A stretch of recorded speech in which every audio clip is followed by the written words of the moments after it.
नमस्कार दोस्तों, आप सभी में विराजमान परम पिता परमात्मा को मेरा नमस्कार। भगवान बुद्ध और उनका संग गांव-गांव घूमकर लोगों में ज्ञान का प्रचार करते थे।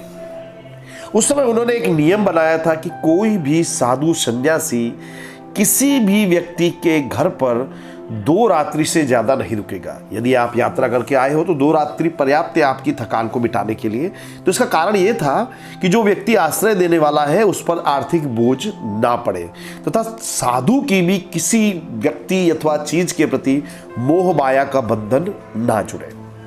और साथ ही उन्होंने ये नियम भी बनाया था कि बारिश के मौसम के दरमियान साधु जो है वो एक ही घर पर 2.5 महीने तक रुक सकता है। ये एक अपवाद था क्योंकि बारिश के मौसम में जंगल में भ्रमण करना खतरनाक था। ऐसे में भगवान बुद्ध का संग एक कस्बे में पहुंचा है। शाम के वक्त सभी साधु भिक्षाटन करने निकले हैं। अलग अलग साधुओं को अपने घर में रहने के लिए लोगों ने आमंत्रित किया है। इसी नगर में एक वेश्या रहती थी, नगर वधू। उसने भिक्षु आनंद को देखा। उसने देखा कि एक लंबा सुदृढ़ सुंदर भिक्षु चला आ रहा है। उस वेश्या ने आनंद को अपने घर में रहने के लिए आमंत्रित किया। आनंद भगवान बुद्ध के बड़े भाई थे, वो उनके कजिन थे।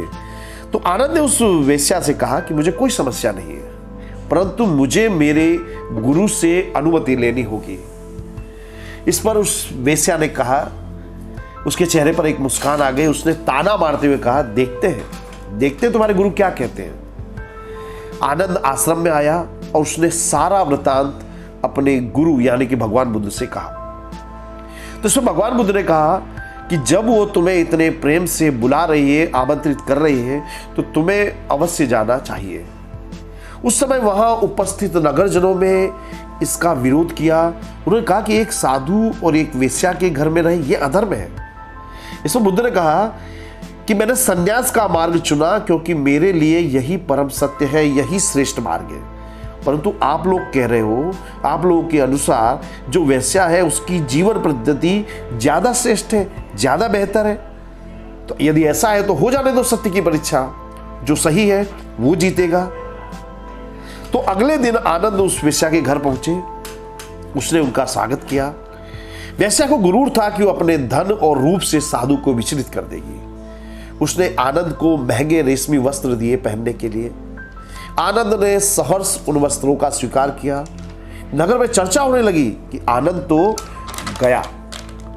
वेश्या हर रोज आनंद के लिए स्वादिष्ट भोजन बनाकर खिलाती। रूखी सूखी खाने वाले आनंद ने उसका भी सहर्ष स्वीकार किया। किसी का कोई विरोध नहीं, जीवन जो देता है उसे स्वीकार किया। वेश्या ने एक दिन आनंद के समक्ष नृत्य प्रस्तुत करने का प्रस्ताव रखा। आनंद ने कहा, कोई समस्या नहीं है, यदि तुम्हें इससे प्रसन्नता मिलती है तो तुम नृत्य करो, मैं देखूंगा। आनंद ने एक स्थित प्रज्ञ की तरह उस नृत्य को देखा। अब ये समाचार बुद्ध के पास पहुंचे तो लोगों ने कहा कि ये भिक्षु आनंद भोग विलास में लिप्त हो चुका है, अब वो वापस नहीं आने वाला। बुद्ध ये सब सुनकर मुस्कुरा दिए। अब भिक्षु आनंद पूरे नगर के लिए चर्चा का केंद्र बन गए थे।